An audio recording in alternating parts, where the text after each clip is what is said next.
जय हिंद दोस्तों, जय हिंद बच्चों। आज की हमारी इस क्लास में हम चर्चा करेंगे विश्व में वायुदाब की पेटियों का। कल हमने थोड़ी बहुत चर्चा की थी लेकिन पूरी नहीं हुई थी। आज हम विस्तार से इसके ऊपर चर्चा करने जा रहे हैं कि विश्व में वायुदाब की पेटियां कहाँ कहाँ पर पाई जाती हैं और इन वायुदाब की पेटियों की स्थिति कैसे होती है।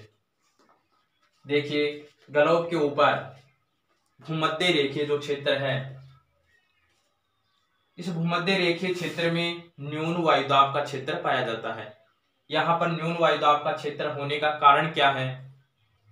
यहाँ पर दो कारण हो सकते हैं। पहला जो कारण है वो है कि यहाँ पर सूर्य की स्थिति वर्ष भर लंबवत होती है। ऐसे में यहाँ पर पूरे वर्ष सूर्य से अत्यधिक तापमान प्राप्त होता है और इस कारण से यहाँ की जो वायु है, भूमध्य रेखीय क्षेत्र की जो वायु है, वो अत्यधिक तापमान के कारण गर्म होकर के ऊपर उठती है और ऊपर उठी हुई वायु क्षोभ सीमा में लगभग 10-11 किलोमीटर की ऊंचाई पर जाकर के वो वायु ठंडी होकर और फिर से नीचे उतरना चाहती है। लेकिन वायु यहाँ क्षोभ सीमा में जाकर के भूमध्य रेखा के ऊपर इसी क्षेत्र में उतरने का प्रयास करती है, लेकिन नीचे से लगातार भूमध्य रेखीय क्षेत्र से कन्वेक्शनल जो विंड है वो लगातार ऊपर उठ रही है। ऐसे में इनका दबाव ज्यादा होता है। ऊपर उठी हुई जो ठंडी हवा या ठंडी जो वायु होती है वो नीचे बैठना तो चाहती है इस क्षेत्र में,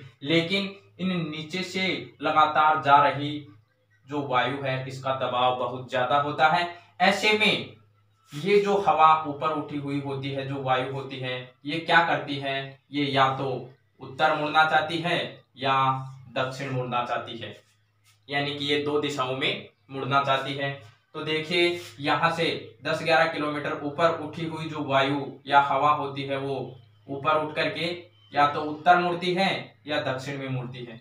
उत्तर में मुड़ करके ये यहाँ पर जेट कहलाती है, जेट पवन, और ये यहाँ पर लगभग 30-35 पे आकर के और इतनी भारी हो जाती हैं कि ये अब आगे नहीं जा पाती। और ऐसी स्थिति में ये वायु यहाँ पर 30-35 से उत्तरी अक्षांशों के ऊपर नीचे उतरने का प्रयास करती है और यहाँ पर नीचे उतर पाती है।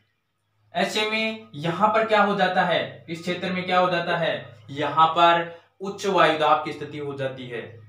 क्यों हो जाती है? क्योंकि यहाँ पर ये जो भूमध्य रेखीय क्षेत्र से ऊपर उठी हुई वायु क्या होती है, उत्तर में जाकर के 30-35 के ऊपर नीचे उतरती है और यहाँ पर वायु का दबाव बहुत ज्यादा हो जाता है। ऐसे में यहाँ पर हाई प्रेशर की स्थिति हो जाती है, यानी कि उच्च दाब की स्थिति। ठीक है, अब जब यहाँ पर उच्च वायुदाब की स्थिति बनती है तो आपको पता है कि भूमध्य रेखीय जो क्षेत्र है ये कम वायुदाब का क्षेत्र कहलाता है। मैंने आपको पहले ही बताया था, ये कम वायुदाब का क्षेत्र सूर्य के तापमान के कारण होता है। लेकिन यहाँ पर जो उच्च वायुदाब की स्थिति है, ऐसे में आपको पता है कि वायु जो है वो हमेशा उच्च वायुदाब से निम्न वायुदाब की ओर चलती है। तो शोर यहाँ पर उच्च वायुदाब से हवाएं निम्न वायुदाब की ओर चलेंगी। ऐसे में यहाँ पर ये जो हवाएं उच्च वायुदाब से निम्न वायुदाब की ओर जो चल रही हैं, इनको हम यहाँ उत्तरी गोलार्ध में क्या कहेंगे, 30-35 से आने वाली जो हवाएं हैं किस तरफ, विषुवत रेखा की तरफ, इनको हम कहेंगे उत्तरी व्यापारिक हवाएं। ये वर्ष भर चलती रहती हैं। तो इस प्रकार से ये एक यहाँ पर सर्किल का निर्माण होता है, एक चक्र का निर्माण होता है। फिर ये हवाएं यहाँ पर आकर के इस क्षेत्र में गर्म हो जाती हैं और गर्म होने के बाद में फिर वापस वही स्थिति होती है, ऊपर उठ करके, और ये ट्रेड के रूप में उत्तर की तरफ मुड़ती हैं या दक्षिण की तरफ मुड़ती हैं और 30-35 पर दोनों ही गोलार्धों में उतरना चाहती हैं, क्योंकि वहां पर वो पहुंचते पहुंचते बाहरी हो जाती हैं। ऐसे में ये क्या होती है, यहाँ पर उत्तरी 30-35 और दक्षिणी 30-35 के ऊपर उच्च वायुदाब की स्थिति बनाती है और यहाँ से फिर से ये हवाएं धरातल के सहारे जमीन के ऊपर दौड़ती हैं और ये इस तरफ भूमध्य रेखीय क्षेत्र में प्रवाहित होती हैं। इस प्रकार से ये जो एक चक्कर बन रहा है यहाँ पर, इसका सबसे पहले पता लगाया था हेडली महोदय ने, इसलिए यहाँ पर इस चक्र को क्या नाम दिया, हेडली महोदय ने। हेडली चक्र के नाम से भी हम इसको जान सकते हैं। और दूसरा है ट्रॉपिकल सेल्यूलर, यानी कि जो उष्ण चक्र कहलाता है ये यहाँ पर। अब देखिए एक क्षेत्र तो ये हो गया विषुवत रेखीय न्यून वायुदाब का क्षेत्र। इसका कारण क्या था? अत्यधिक तापमान। दूसरा है उपोष्ण उच्च वायुदाब का क्षेत्र यानी उत्तरी गोलार्ध में 30-35 का। यहाँ पर उच्च वायुदाब का कारण क्या है? यहाँ पर उच्च वायुदाब का कारण है कि पृथ्वी अपने अक्ष पर कोरियोलिस बल के कारण ये लगातार घूमती रहती है और ऐसे में यहाँ पर केंद्रापसारी बल का उत्पन्न होना होता है। पृथ्वी के ऊपर सर्वाधिक केंद्रापसारी जो बल होता है ये भूमध्य रेखा के ऊपर होता है और भूमध्य रेखा से ध्रुवों की ओर केंद्रापसारी बल कम होता जाता है। ऐसे में यहां पर अब आप कहोगे कि फिर केंद्रापसारी बल तो यहां पर भी था, लेकिन उससे ज्यादा प्रभाव यहां पर सूर्य के टेम्परेचर का था। इसलिए हम यहां पर इस वायुदाब की पेटी को किसका कारण मानेंगे? तापमान को मानेंगे। तापमान के कारण यहाँ पर न्यून वायुदाब का क्षेत्र बनता है, लेकिन यहाँ पर तापमान का कारण नहीं है, क्योंकि यहाँ पर पृथ्वी के अपने अक्षीय घूर्णन के कारण जो केंद्रापसारी बल उत्पन्न होता है उसके कारण यहाँ पर वायु, मैंने आपको बताया था केंद्रापसारी बल के कारण वायु ऊपर उठती है, लेकिन यहाँ पर भी ऊपर उठना चाहती है हवा, लेकिन उठ नहीं पाती। क्यों? क्योंकि यहाँ से जो विषुवत रेखीय क्षेत्र से जो हवाएं ऊपर चल करके और फिर 30-35 पे उतरती हैं, उनका दबाव इतना ज्यादा होता है कि यहां से ऊपर उठने वाली जो हवाएं होती हैं उनका दबाव नहीं बन पाता। ऐसे में ऊपर से जो हवाएं उतरती हैं उनका दबाव ज्यादा होता है, इसलिए यहाँ पर ये नीचे से धरातल से ऊपर उठने वाली हवाएं अपना दबाव नहीं लगा पाती और यहाँ पर इतना ज्यादा वायुदाब हो जाता है कि ये हवाएं धरातल के ऊपर या तो उत्तर या दक्षिण में प्रवाहित होना प्रारंभ हो जाती हैं। अब जो उत्तर से यानी कि यहाँ से विषुवत रेखा की ओर जो प्रवाहित होती हैं वो क्या कहलाती हैं? ट्रेड यानी व्यापारिक पावनी कहलाती हैं। और जो यहाँ से 30-35 उत्तरी अक्षांशों से जो हवाएं उत्तरी ध्रुव की ओर चलती हैं वो क्या कहलाती हैं? पछुआ पावनी कहलाती हैं, वेस्टर्लीज विंड कहलाती हैं। और ये हवाएं कहाँ जाती हैं? ये यहाँ पर 60-65 यहाँ पर 60-65 उत्तरी ध्रुव के पास में यहाँ पे लगभग 60-65 जो उत्तरी अक्षांश है यहाँ पर ये आती हैं। यहाँ पर क्या होता है? यहाँ पर भी न्यून वायुदाब की स्थिति पाई जाती है। ये न्यून वायुदाब की स्थिति क्यों पाई जाती है? इसका क्या कारण है? इसका कारण है केंद्रापसारी बल। केंद्रापसारी बल के कारण यहाँ पर इतना ज्यादा होता है कि केंद्रापसारी बल के कारण यहाँ पर जो वायु होती है, हवा होती है, वो क्या होती है? ऊपर उठती है और ऊपर उठ करके या तो वो उत्तरी ध्रुव की ओर जाती हैं या फिर 30-35 की ओर आती हैं। अब आप कहोगे कि यहाँ पर जो केंद्रापसारी बल है इसकी तुलना में तो यहाँ ज्यादा था, फिर यहाँ की हवाएं ऊपर क्यों नहीं उठी? मैंने आपको बताया था यहाँ पर इसलिए नहीं उठी क्योंकि यहाँ पर विषुवत रेखा से जो हवाएं ऊपर उठ करके 30-35 पे उतरती हैं उनका दबाव ज्यादा होता है, इसलिए यहाँ की हवाएं ऊपर उठना तो चाहती हैं लेकिन ऊपरी हवाओं का दबाव बहुत ज्यादा होता है, इसलिए वो नहीं उठ पाती। अब यहाँ से जो हवाएं इस तरफ प्रवाहित होती हैं, कुछ हवाएं इस तरफ प्रवाहित होती हैं, तो यहाँ पर देखो ये हवाएं पछुआ पवनों के रूप में जब उपध्रुवीय न्यून वायुदाब की जो ये पेटी है यहाँ पर जाती है, तो यहाँ पर क्या होता है? ये हवाएं जैसे ही इस क्षेत्र में प्रवेश करती हैं तो क्या होता है? केंद्रापसारी बल के कारण क्या होता है? ये हवाएं ऊपर उठती हैं, इनके ऊपर कोई दबाव नहीं होता है यहाँ पर, इसलिए ये ऊपर उठ करके या तो उत्तर या दक्षिण में मुड़ती हैं। दक्षिण में मुड़ करके ये क्या करती हैं? यहाँ पर ये 30-35 के ऊपर फिर से उतरती हैं, क्योंकि यहाँ पर पहुंचते पहुंचते ये बाहरी हो जाती हैं और ऐसे में ये हवाएं यहाँ 30-35 के ऊपर उतरती हैं और यहाँ पर उच्च वायुदाब की स्थिति पहले की तरह ही वो ही होती है और फिर यहाँ से ये हवाएं वापस इस तरफ चलती हैं और इनका एक चक्कर बन जाता है। इस चक्कर का सबसे पहले पता किसने लगाया था? इस चक्कर का सबसे पहले पता लगाया था फेरल महोदय ने, इसलिए इसको फेरल चक्कर के नाम से भी हमें पुकारते हैं। ये 30-35 से 60-65 के बीच में जो एक चक्र बन रहा है ये कौन सा चक्कर कहलाता है? ये फेरल चक्कर कहलाता है। अब देखिए यहां से फिर ये न्यून वायुदाब का क्षेत्र मैंने बताया आपको, यहां से क्या होता है?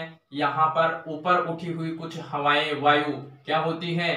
पोल की तरफ जाती हैं, उत्तरी ध्रुव की तरफ जाती हैं और उत्तरी ध्रुव के ऊपर तापमान बहुत कम होता है। ऐसे में यहाँ पर क्या होती है? हवाएं बहुत ठंडी हो जाती हैं और धरातल पर बैठने का काम शुरू कर देती हैं और यहाँ पर बैठ करके इतना ज्यादा दबाव बनाती है, इतना ज्यादा प्रेशर बनाती है कि यहाँ का वायु का दबाव बहुत ज्यादा हो जाता है। और ऐसे में यहाँ पर वायु दाब की स्थिति कैसी होगी, हाई होगी, उच्च होगी। इस प्रकार से ये जो पेटी है ध्रुवीय पेटी, ये कौन सी होगी, उच्च वायु दाब की पेटी होगी। और यहाँ पर ये हवाएं उतर करके क्या करती हैं, जब यहाँ पर उच्च वायु दाब की स्थिति हो जाती है तो आपको पता ही है कि वायु या पवन उच्च दाब से निम्न वायु दाब की ओर चलती है। ये स्वाभाविक नियम है भूगोल में। तो यहाँ देखिए, जब यहाँ पर उच्च दाब की स्थिति होगी तो हवा या वायु जो है, पवन जो है, वो किस तरफ दौड़ेगी, न्यून वायु दाब के क्षेत्र की ओर। यहाँ पर न्यून वायु दाब का जो क्षेत्र बन जाता है इसकी ओर, न्यून दाब क्षेत्र की ओर आगे बढ़ेगी। और यहाँ से फिर ये हवाएं वापस पृथ्वी के केंद्र अपसारी बल के कारण ऊपर उठती हैं। ऊपर उठ करके क्या होती हैं, वापस कुछ हवाएं पोल की तरफ और कुछ हवाएं इधर दक्षिण की तरफ यानी 30-35 की तरफ मुड़ती हैं और इतनी ज्यादा ठंडी हो जाती है यहाँ पर आते आते कि इनका दबाव नीचे बनना शुरू हो जाता है। इस प्रकार से फिर से यहाँ पर आती हैं और यहाँ पर आने के बाद में एक चक्कर इनका इस प्रकार से बनता है। और ये चक्कर कौन सा है, ये ध्रुवीय चक्कर कहलाता है, पोलर चक्कर। इस प्रकार से उत्तरी गोलार्ध में इन हवाओं की स्थिति के कारण 3 चक्करों का निर्माण होता है। भूमध्य रेखा और 30-35 उत्तरी अक्षांशों के बीच में जो चक्र बनता है वो कौन सा कहलाता है, हैडली चक्र, क्योंकि सबसे पहले हैडली महोदय ने ही इनका पता लगाया था। अब यहाँ पर देखिए दूसरा जो चक्र है वो है 30-35 उत्तरी अक्षांशों से 60-65 उत्तरी अक्षांशों के बीच में। यहाँ 30-35 से ये जो हवाएं धरातल की ओर प्रवाहित होती है 60-65 की ओर, क्योंकि 60-65 में क्या होता है, न्यून वायुदाब होता है, कम प्रेशर होता है। कारण क्या है, कारण वही है केंद्रापसारी बल के कारण। केंद्रापसारी बल इतना ज्यादा होता है कि यहाँ की हवाएं ऊपर उठना चाहती हैं और वो ऊपर उठ करके या तो उत्तर या दक्षिण में मुड़ती हैं। इस प्रकार से यहाँ पर भी ये जो हवाएं, कुछ हवाएं यहाँ पर उड़ती हैं, इनका एक चक्र यहाँ पर बनता है और इस प्रकार से ये फेरल महोदय ने इस चक्र का पता लगाया। और तीसरा जो है वो पोलर चक्र जो है, ध्रुवीय चक्र, वो यहाँ से 60-65 से उठी हुई हवाओं के कारण निर्मित होता है। इस प्रकार से 3 जो चक्र बनते हैं इन हवाओं के, ये बहुत महत्वपूर्ण है परीक्षाओं में। इन्हीं से रिलेटिव कुछ क्वेश्चन आपसे पूछ लिए जाते हैं। तो मैं समझता हूँ शायद आप लोगों को समझ में आ गया होगा, क्योंकि बड़े ही सिंपल वे में मैंने इसको बहुत ही आसानी से आपको समझाया है। और अब देखिए, हम बात कर रहे थे विश्व में वायुदाब की पेटियां, तो सेम जो स्थिति उत्तरी गोलार्ध में थी वो ही स्थिति कहाँ होती है, दक्षिणी गोलार्ध में होती है। तो देखिए उत्तरी गोलार्ध में ताप जन्य जो न्यून वायुदाब की पेटी है वो एक तो है विषुवत रेखें और दूसरी है उच्च वायुदाब की पेटी है, वो तापजन्य है। वो कौन सी है, ध्रुवीय उच्च वायुदाब की पेटी। अब देखिए एक है इसमें उपोष्ण उच्च वायुदाब की और एक है उपध्रुवीय न्यून वायुदाब की पेटियां। इन दोनों का कम और ज्यादा होने का कारण किसको माना जाता है, केंद्रापसारी बल को, इसलिए इसको गतिक या गतिजन्य पेटी हम कहते हैं। इस प्रकार से सेम स्थिति दक्षिणी गोलार्ध में होती है। अब देखिए क्या होता है कि दक्षिणी गोलार्ध में जो ये पौनी ट्रेड के रूप में ITCZ यानी भूमध्य रेखीय क्षेत्र की ओर प्रवाहित होती हैं, ये इस प्रकार से यहाँ पर आकर के और या तो उत्तर या दक्षिण में मुड़ जाती है। अब इन हवाओं का उत्तर या दक्षिण में मुड़ने का कारण क्या है, तो इसके बारे में कोरियोलिस महोदय ने पता लगाया था कि ये हवाएं उत्तर में क्यों मुड़ती हैं, दक्षिण में क्यों मुड़ती हैं। कोरियोलिस महोदय ने पता लगाया था। सबसे पहले ये नहीं है कि कोरियोलिस महोदय से पहले क्या ये हवाओं की कोई दिशा थी या नहीं थी, लेकिन जो प्रकृति में गहन तपस्या करके और बारीकी से जो अध्ययन करता है उसी को अमर माना जाता है। इस प्रकार से सबसे पहले कोरियोलिस महोदय ने इसका पता लगाया था। अब देखिए क्या होता है, हम आगे इसके बारे में थोड़ी और चर्चा करेंगे। वो क्या है कि जैसे इन हवाओं की दिशा में बदलाव कैसे होता है। तो देखिए एक और विद्वान है फेरल महोदय ने कहा कि ये जो हवाएं हैं उत्तरी गोलार्ध में हवाएं अपनी दिशा में, यानी कि जिस दिशा से ये प्रवाहित हो रही हैं, जैसे इधर से प्रवाहित हो रही हैं, तो यहाँ हम खड़े होंगे और हमारा मुंह किधर होगा, इस तरफ होगा, हमारी पीठ किस तरफ होगी, पीछे होगी। तो ऐसे में फेरल ने कहा कि हम जब यहाँ खड़े होंगे तो यहाँ पर हमारा मुंह नीचे की तरफ होगा, हम गिरेंगे नहीं, हम खड़े होंगे यहाँ पर, गिरेंगे नहीं। लेकिन ऐसे में क्या होगी, हवाओं की दिशा, फेरल ने कहा ऐसे में हवाएं, उत्तरी गोलार्ध की जो हवाएं हैं वो अपने दाहिने हाथ की ओर मुड़ जाएंगी। जैसे यहां से ये हवाएं ट्रेड के रूप में आई और यहाँ विषुवत-रेखीय प्रदेश में आने के बाद में ये हवाएं इस तरफ से मुड़ गई।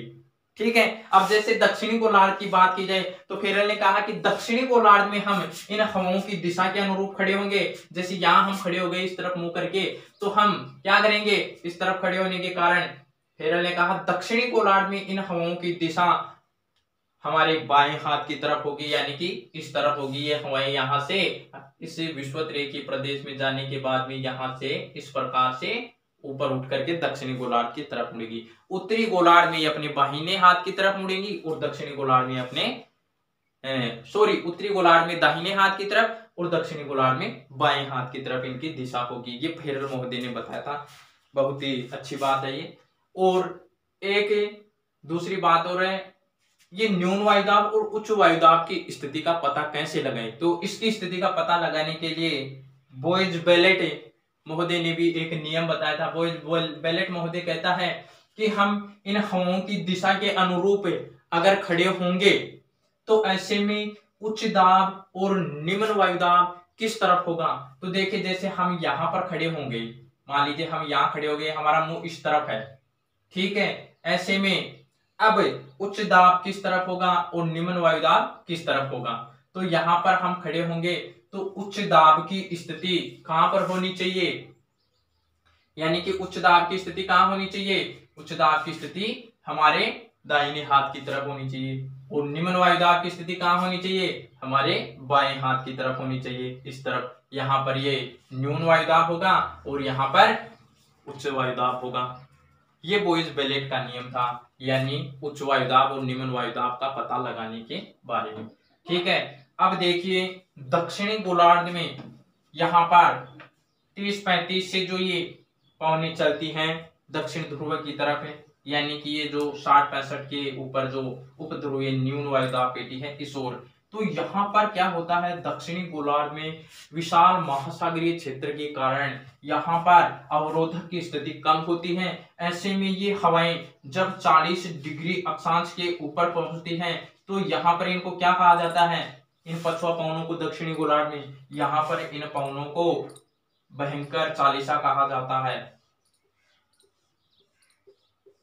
दहाड़ती चालिसा क्या कहा जाता है, दहाड़ती चालिसा या गरजती चालिसा कहा जाता है इनको, गरजती चालिसा, गरजती चालिसा। क्योंकि ये जो 30-35 से जो ये हवाएं उच्च वायुदाब के कारण उपध्रुवीय न्यून वायुदाब की ओर प्रवाहित होती हैं, तो यहाँ पर इतनी तीव्र वेग से आती हैं कि ये इससे 40 डिग्री दक्षिण अक्षांश के ऊपर क्या कहलाती हैं, गरजती चालिसा। इनकी गर्जना इतनी तेज होती है और इन्हीं गर्जनों के कारण इनका नाम गरजती चालिसा। और यहाँ 50 डिग्री अक्षांश के ऊपर तो ये आती आती भयंकर 50 का रूप धारण कर लेती है और यहाँ 60 डिग्री अक्षांश के पास में आती आती तो ये क्या हो जाती है, चीकता साटा कहलाती है। कौन सा, चीकता साटा।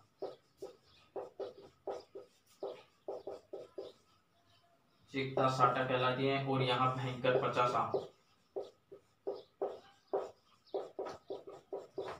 ठीक है। इस प्रकार से ये दक्षिणी गोलार्ध में जो पछुआ पवनें थी जिनकी दिशा किस तरफ से होती है, ये इनकी दिशा होती है उत्तर पश्चिम दिशा से, यानी उत्तर पश्चिम दिशा से ये दक्षिण पूर्व दिशा की तरफ प्रवाहित होती है। यहाँ हम पवनों की डायरेक्शन के बारे में चर्चा नहीं करें, अभी हम केवल विश्व में जो वायुदाब की पेटियां हैं इनके बारे में यहाँ पर हम अध्ययन कर रहे हैं। तो इस प्रकार से ये यहाँ पर ये स्थिति होती है।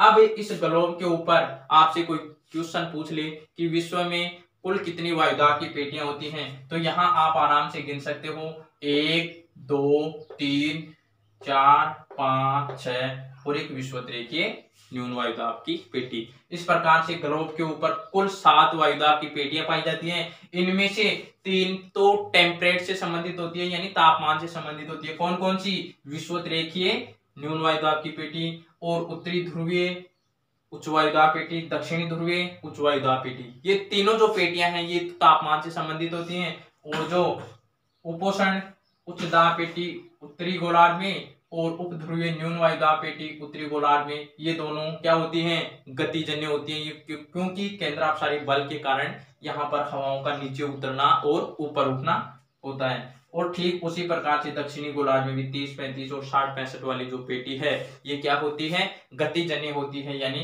इनके यहाँ पर उच्च दाब और न्यून वायुदाब होने का कारण क्या है? पृथ्वी के घूर्णन पर जो केंद्रापसारी बल होता है उसके कारण ये स्थिति बनती है। इस प्रकार से इस ग्लोब के ऊपर कुल 7 वायुदाब की पेटियां हुए और इनमें से 3 तो तापमान से संबंधित हैं और 4 गति कारण से संबंधित है।